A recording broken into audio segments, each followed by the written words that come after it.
Ronda Rousey, Gilbert Melendez, Frank Trigg, now Kai Asakura. That is just a short list of fighters that are making their UFC debuts and at the very same time challenging for a UFC World Championship. That is what is on the line now for Kai Asakura, making his first walk to the UFC Octagon this upcoming Saturday, December 7th at UFC 310, Las Vegas, Nevada. The former Rizin champion turned UFC newcomer will look to dethrone one of the most dominant flyweights we have seen in this division since Demetrius Mighty Mouse Johnson, and that is the cannibal Alexandre Pantoja. This main event, the final title fight in the UFC for 2024, is a guaranteed banger. The Japanese star that is Kai Asakura is, as I previously mentioned, a former Rizin champion, and he is 31 years old, right in his prime, and holds a record of 21 victories with 4 losses. In those 21 fights that he has won, 16 of them are by way of finish, 13 of those by way of the knockout, and in his 4 losses, 3 of those are by way of knockout as well. We have a very electric, exciting fighter entering the UFC flyweight division. It was a huge signing in the fall of this year when the UFC announced it, but little did we know he would get launched in directly to a championship fight against one of the most dominant champions we've ever seen in the flyweight division, that is Alexandre Pantoja. But for Kai Asakura, let us get accustomed to him. He is, of course, new to me as well, as I do not get to really cover or watch much Rizin outside of clips that I see on social media. Dating back to the pandemic, which is August of 2020, he has won 7 fights and only been defeated twice. And of those 7 victories, 5 of them are by way of finish, and there's a couple soccer kick finishes in there as well, so he absolutely brings the violence. And not to mention, one of the losses was when it was Rizin versus Bellator, essentially with Kyoji Horiguchi. That was back in December of 2020. And one other thing worth note for Kai Asakura is that he competed in a 135-pound division for Rizin. As we know, the weight classes kind of differ out in Asia with Rizin with one championship. Their essential flyweight division, or look at Demetrius Johnson, for example, also competed at 135 pounds, even though it's their flyweight division. Now coming to the UFC, he will be competing in the true flyweight division, at least that we know here in the United States, and that is 125 pounds. But Dana White has gone on record and said he has no issues or concerns about Kai Asakura making the weight, and I don't believe Kai Asakura has any issues or complaints as well. He's been all over social media. He's been a bit of a star this week. I've seen more of him than the champion that is Pantoja. Of course, part of that being the marketing behind him, letting the people know who they are getting to see in this championship fight, an unknown getting launched in to fight for gold. And for Pantoja, he's one of the most successful champions, if not the most successful champion that we've seen since Demetrius Mighty Mouse Johnson was traded to one championship a few years ago. He is on a 6-fight win streak, in the last 3 have all been for the championship, as he dethroned Brandon Moreno back in July of last year in a very close split decision. That was one of the most high-level fights of 2023. He defended it against Brandon Royval in another incredible 5-round fight in December of last year, and his one fight in 2024 was against another newcomer in a sense, that was Steve Erceg, who was fighting for the title in just his 4th UFC bout. They also went the full 25 and also delivered one of the best fights of the year for this flyweight division. But Pantoja reigns supreme now, 2 successful title defenses, now looking to make it his 3rd straight and his 7th consecutive victory at 34 years old, right on the edge of those prime years, and seems to just be getting better and better. He truly is a Swiss Army knife. He is one of the most well-rounded, versatile athletes on the UFC roster, in my opinion. 28 wins, 5 losses, 8 wins by knockout, 10 wins by submission, and also a plethora of high-level decision victories in there as well. Not to mention, in his 5 losses, he has not once been finished. All 5 have gone the distance on the judges' scorecards, and for someone that has such a high finishing rate as Kai Asakura, that could really pay dividends here for Pantoja. His durability, I should say, should pay dividends if the fight goes into those championship rounds. I know that we were originally supposed to have Belal Muhammad versus Shavkat Rakhmonov at the top of the bill, having a back-to-back double headlining card here with 2 championship bouts. Obviously, Belal Muhammad fell off due to injury. We'll get more into that in a second. But promoted, I should say, from the co-main event was this flyweight championship fight here. And I'm glad that the little guys get the opportunity to showcase their skill sets and what they can bring to the UFC audience here in a main event spot, the final pay-per-view of the year in Las Vegas with a stacked card underneath of them in a championship fight that I feel is one of the most high level that we've gotten in 2024, even though one half of them is a UFC debutant. Give me your predictions on how you see this flyweight championship bout going in the comments below. Will Pantoja continue his reign of dominance, make it 7 consecutive victories, and make it 3 straight title defenses? Or will the UFC newcomer, the former Rizin champion, take the organization by storm in his UFC debut and become the new face of the flyweight division in just his first UFC bout? Kai Asakura brings a ton of potential and high caliber, high pressure action to the cage. Alexandre Pantoja, a Swiss Army knife that is good in every aspect of the fight game. Pair those two together, blend them up. I think we're in for a sip of beautiful chaos in the UFC 310 main event. And from the main event, let's talk about the co-main event. Now, usually when it comes to pay-per-views, I leave the title fights together and then I do the rest of the card in a separate video, but this one seems a little bit different because it was originally supposed to be Belal Muhammad defending for the first time his welterweight title against the undefeated phenom that is Shavkat Rakhmonov, but Belal Muhammad had to fall out due to injury. In steps Ian Machado Garry. So now we have Shavkat Rakhmonov versus Ian Machado Garry. It is number 3 in the world versus number 7 in the world, and it was originally rumored to be an interim title fight, but that has been scrapped, that idea, at least I should say, and is now just an official number 1 contendership bout. But being all of the championship stakes surrounding this fight coming into the fight, and of course where we stand now, I'm going to leave it here with the flyweight title talk as well. So let's get into it. It's Shavkat Rakhmonov, 18-0. It's Ian Machado Garry, 15-0. Rarely in this sport do we get to see 2 prospects on the rise and meeting each other at their peaks. But even more rarely do we see 2 undefeated fighters coming together to fight at their absolute pinnacle as they look to take the next step into legitimate title shot opportunities.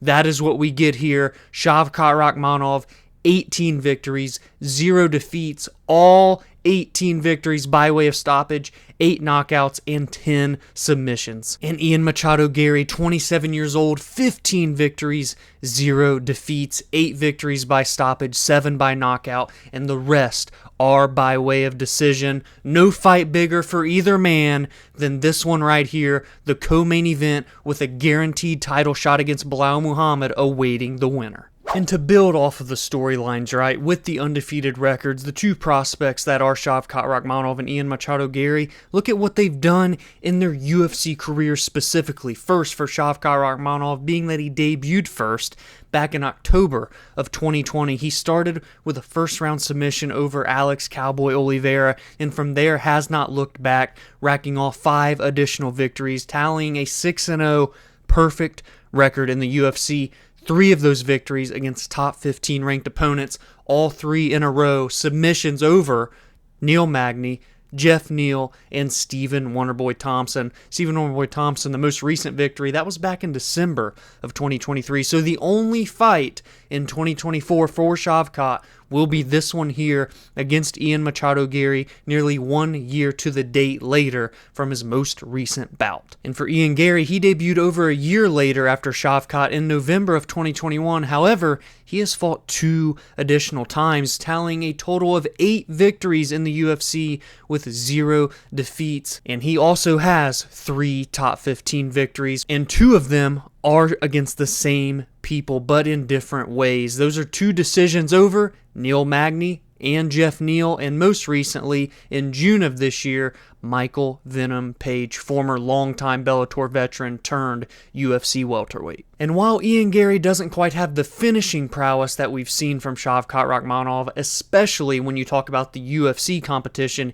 he does have more octagon time, more time spent for us fans seeing what all Ian Machado Garry possesses in terms of a full skill set. He's shown off his elite striking early on in his career, and most recently, he showed off a very much evolved skill set with his grappling, thanks to his training in Brazil with the likes of Charles Oliveira, former lightweight champion, who will be in Ian Machado Garry's corner this Saturday night. And a talking point that Noah and I used to discuss quite often was when we would see these rising prospects that are, they have all this momentum, this hype, and they're just disposing of their competition at will, making it look easy. We want to see them go through the fire. We want to see them get battle tested, and we have got to see both Ian Machado Garry and Shavkat Rakhmonov have to deal with that. First, Ian Garry. We actually saw it in his very first fight, his UFC debut at UFC 268 in 2021, where he did get a first-round knockout with 1 second left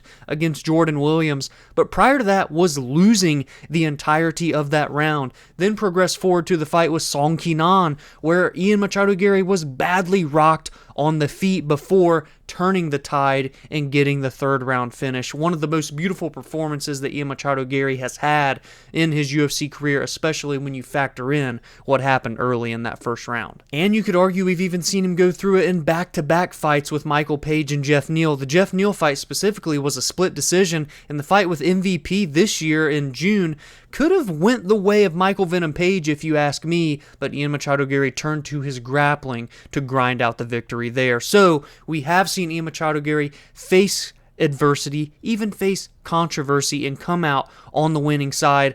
Part of that may be the reason that a lot of people get pissed off when talking about Ian Machado Garry, but you can't deny his well-rounded game that he has since polished. Coming into the UFC, was known for his striking. Entering this fight with Shavkat, known for being an elite mixed martial artist. Now, as for Shavkat Rakhmonov, the adversity, the fire that we've had to see him go through isn't quite as extensive as we've seen with Ian Machado Garry, but he has gone through it, and that was with Jeff Neal, UFC 285 in March of 2023, a fight where Shavkat did get a third round submission with just 43 seconds remaining in the bout to continue on his 100% finish rate, but that did not come without some problems on the side of Jeff Neal, who really looked one of the best performances truly that we have seen from Neal, even though it turned into a losing effort. He had Shavkat on the back foot, was giving him everything that he could handle, and then some. But Shavkat turned another gear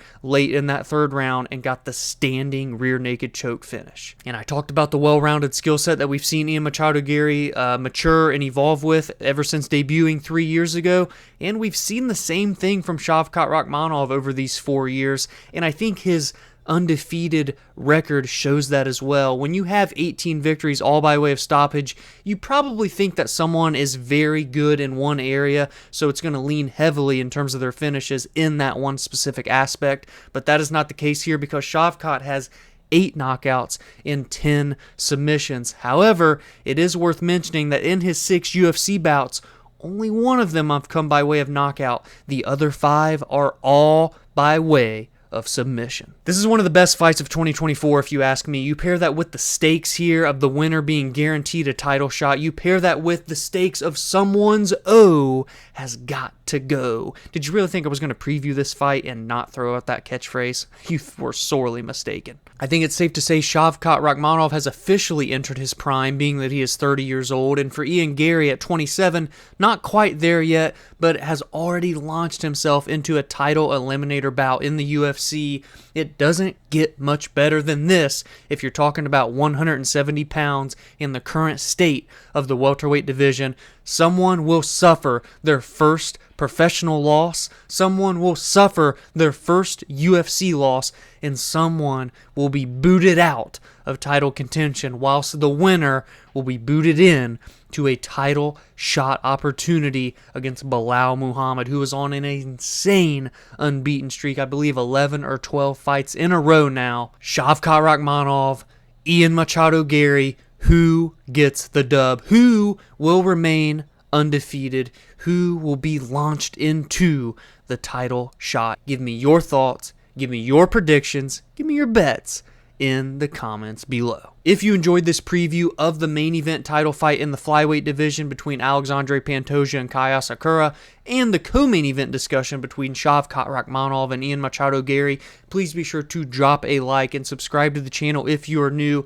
Every single week I will talk about the biggest and best fights of the weekend, talk about the X's and O's, sure, but more importantly hit on the storylines and what is at stake in all of the best bouts. I also recap the most meaningful results every week and give my thoughts and opinions on MMA news and fight announcements. Be sure to join the community on social media at Verbal Spar MMA on X, Instagram, and TikTok, and follow on your favorite audio listening platforms such as Spotify, Apple, and more, where every Friday and Monday podcast episodes release there. Have a great weekend, enjoy the fights, and I will see you in the next video.